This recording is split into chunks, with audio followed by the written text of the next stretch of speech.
A king wanted a garden. A man refused to sell his inheritance.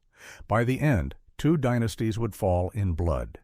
In the northern kingdom of Israel, King Ahab ruled from his palace at Jezreel. Adjacent to that palace was a vineyard, a plot of land cultivated by a man named Naboth, a local landholder whose family had worked that soil for generations. Ahab approached Naboth with an offer: exchange the vineyard for a better one elsewhere, or accept payment in silver. The king wanted the land for a vegetable garden. Naboth's answer was immediate and unambiguous: "The Lord forbid that I should give you the inheritance of my ancestors." The refusal was not personal defiance, but theological constraint. The land was not Naboth's to sell. Ahab returned to his house sullen and angry. He lay on his bed, turned his face to the wall, and refused to eat. The text records no further action from the king at that moment, only withdrawal, frustration held in check by a boundary he did not cross. The vineyard remained with Naboth. The inheritance remained intact. Yet the refusal had introduced a tension into the royal household, a gap between what the king desired and what the law permitted him to take. In Israel's land system, inherited property functioned as a family trust, bound to clan and tribe across generations. Naboth's invocation of his ancestors was not sentimental attachment, but legal principle, a non-negotiable limit rooted in covenantal order. Kings in Israel, though powerful, were not depicted in Torah as absolute owners of all land. Their authority was normatively constrained by divine law and existing tribal inheritances. Ahab's withdrawal after Naboth's refusal reflected, now at least momentarily, recognition of that constraint. The system held. The boundary remained visible. Jezebel, Ahab's queen, entered the room and found him in this state. She asked why he would not eat. Ahab explained the exchange.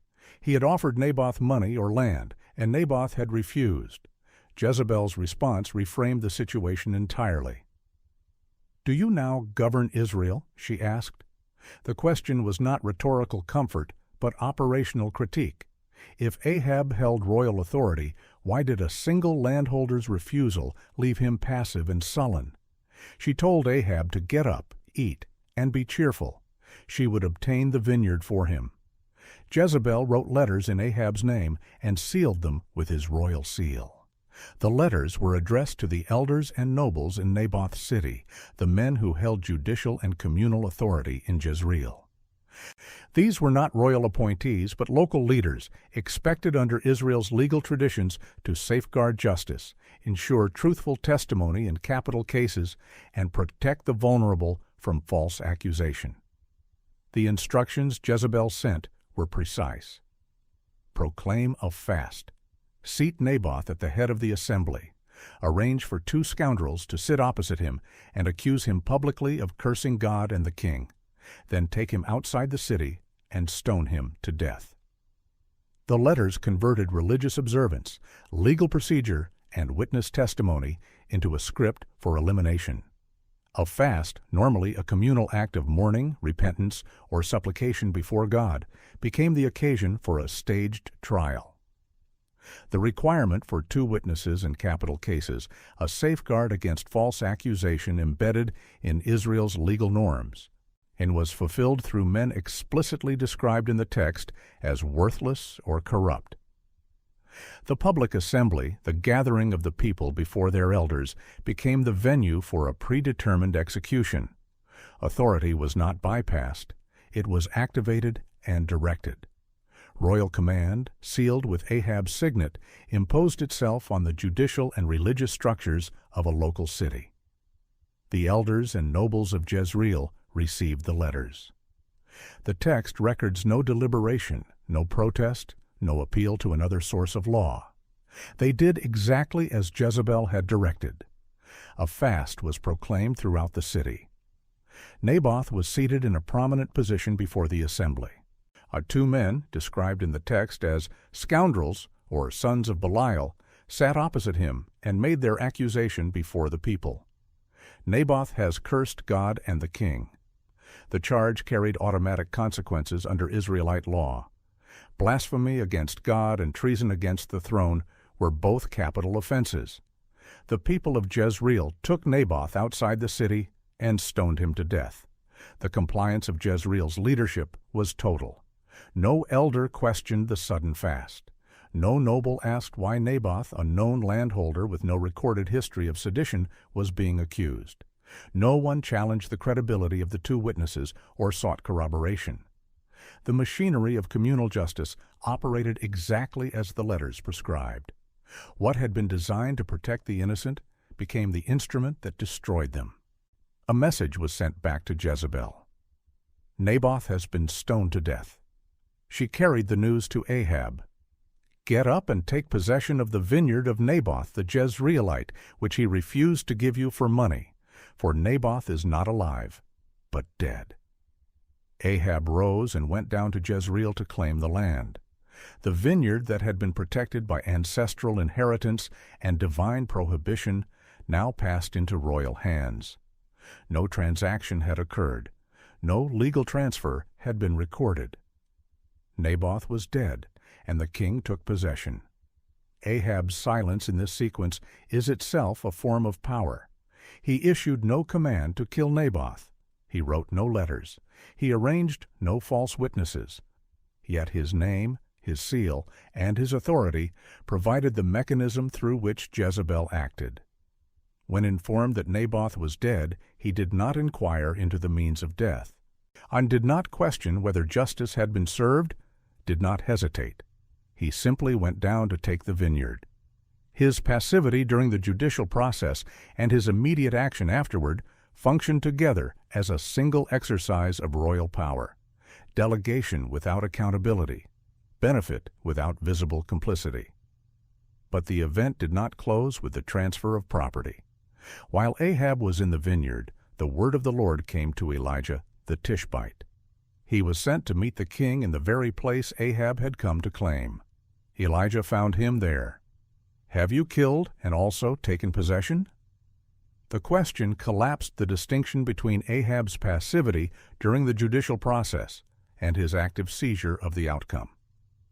The prophet did not treat the king's silence as distance from the crime. He named it as participation, murder followed by theft. Elijah then delivered a sentence. In the place where dogs licked up the blood of Naboth, dogs would lick up Ahab's blood. Jezebel would be eaten by dogs by the wall of Jezreel.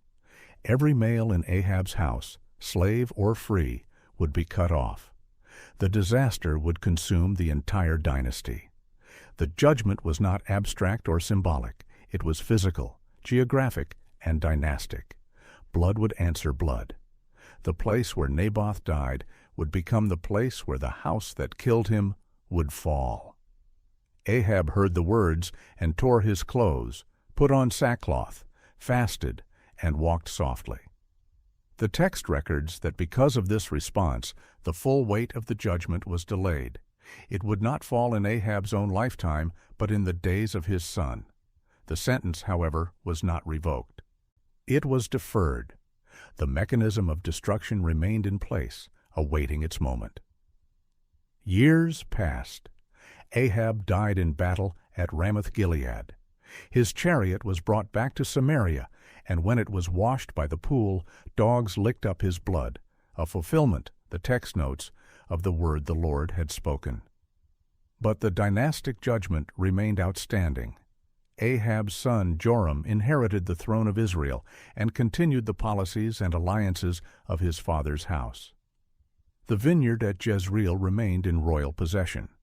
Naboth's family did not return to claim it. What the text preserves in a later prophetic word is a detail not recorded in the original account of Naboth's death.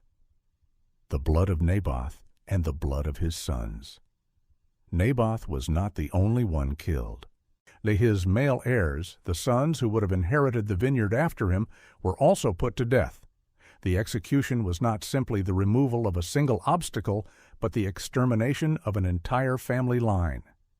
The ancestral inheritance Naboth had refused to surrender was taken not just from him, but from every descendant who could reclaim it. The land was made permanently available to the crown, because there was no one left alive to contest the seizure. At the same time, a military commander named Jehu served in Israel's army. During a campaign at Ramoth-Gilead, a young prophet, sent by Elisha, arrived at the camp and anointed Jehu king over Israel. The anointing came with a commission. Jehu was to strike down the house of Ahab and execute the judgment previously announced against Jezebel. As the prophet repeated the specific detail, "The dogs shall eat Jezebel in the territory of Jezreel, and no one shall bury her." The sentence issued years earlier in Naboth's vineyard was now transferred to a new agent.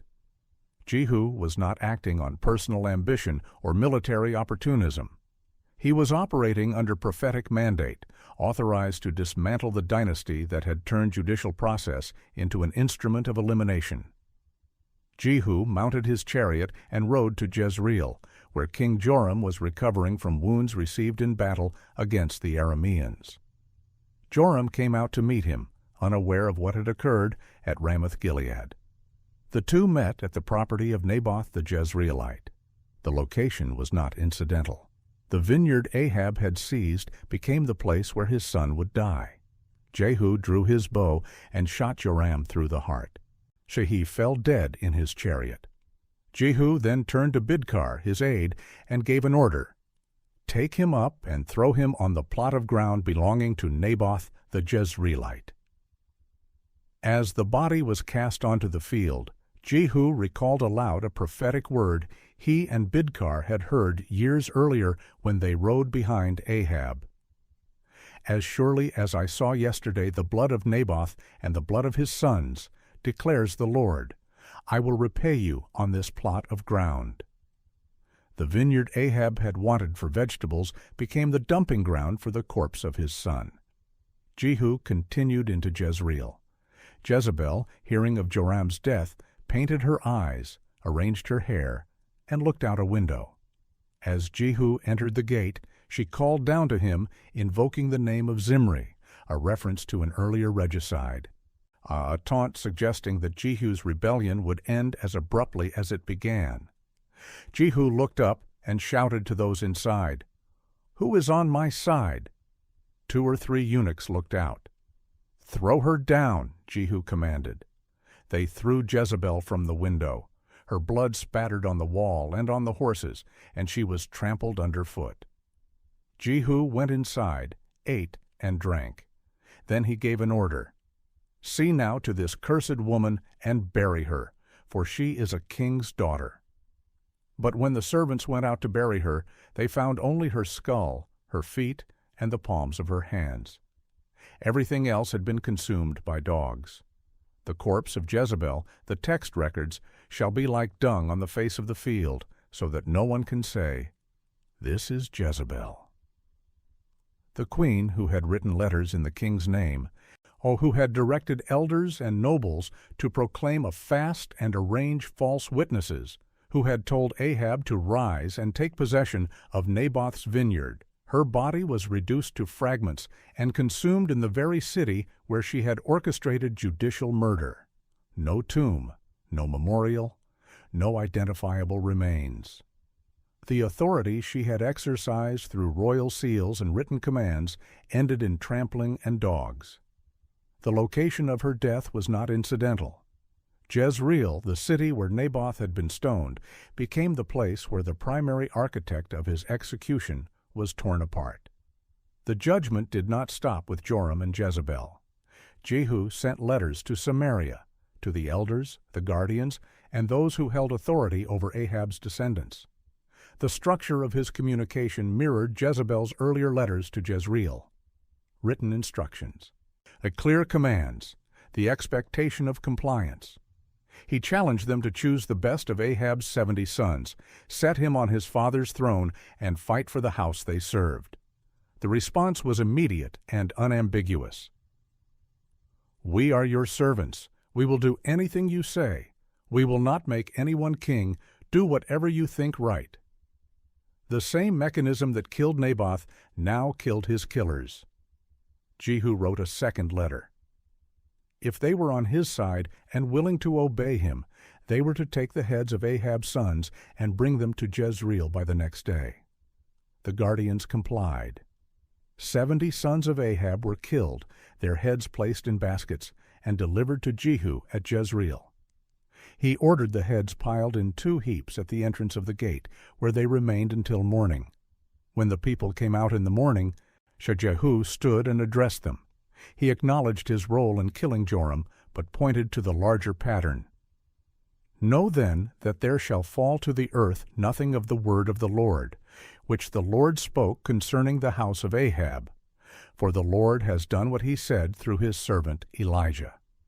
Jehu then killed everyone left in Jezreel who belonged to the house of Ahab, his great men, his close friends, his priests, until no one remained. He proceeded to Samaria and killed the remaining members of Ahab's house there as well. The dynasty that had ruled Israel, the house that had taken Naboth's vineyard through a fast, false witnesses, and a public stoning, was erased. The power that had appropriated judicial and religious structures for elimination was itself eliminated. The elders and guardians who had obeyed Jezebel's letters now obeyed Jehu's, demonstrating that the mechanisms of compliance, the willingness of local and regional authorities to implement lethal commands from above, remained structurally intact. What changed was not the system, but the identity of the authority wielding it. The consequences extended beyond Israel's borders. Ahaziah, king of Judah, had come to visit Joram at Jezreel and was caught in Jehu's campaign. He fled but was struck down and later died from his wounds. A reigning king of the southern kingdom, allied with the house of Ahab through marriage and treaty, became collateral damage in the execution of judgment on the northern dynasty. The collapse that began with a vineyard dispute in one city reshaped the political order of both kingdoms. A bloodshed in Jezreel drew in royal houses, military commanders, regional officials, and 2 thrones. The plot of land that Naboth had refused to surrender because it was his ancestral inheritance became the site where the son of the king who seized it was thrown from a chariot, where the queen who orchestrated the seizure was trampled and eaten by dogs, and where the heads of 70 royal descendants were stacked at the city gate. The vineyard Ahab wanted for vegetables was converted into a field of royal corpses and a permanent reference point for the collapse of his line. Jezreel, a city whose elders had proclaimed a fast and arranged false witnesses, became a place defined by dogs, trampled bodies, and the memory of judicial murder turned back on those who authorized it. No restoration of Naboth's family is recorded. No heir of his returned to claim the vineyard. The sons who might have inherited the land were dead, killed alongside their father in the initial execution.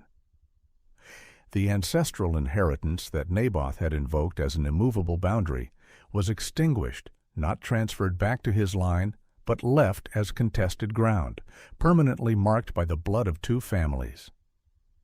The land remained, but its meaning had been transformed. It was no longer simply a vineyard near a palace. It was a monument to the cost of turning law into elimination and the collapse that followed. Jehu's coup brought a new ruling house to Israel, but the text offers no indication that the judicial and communal mechanisms corrupted in Jezreel were reformed. The elders who obeyed Jezebel's letters faced no recorded reckoning. The people who participated in Naboth's stoning, who carried him outside the city and executed him on false charges, were not held accountable. The fast remained a tool that could be proclaimed. Witnesses remained available for hire. Public assemblies remained gatherings that could be directed toward predetermined outcomes. The systems that turned religious observance into a pretext for murder, that allowed 2 false witnesses to override a man's defense, that permitted local leaders to implement a royal execution without question. Those systems remained structurally unchanged. What changed was the body count and the identity of the authority wielding the machinery. Ahab's house fell. Jehu's rose. The vineyard in Jezreel stayed where it was, soaked in blood from both dynasties, a field where the consequences of absorbing judicial and prophetic structures into royal power were made visible in corpses, dog-eaten remains, and 70 heads piled at a city gate.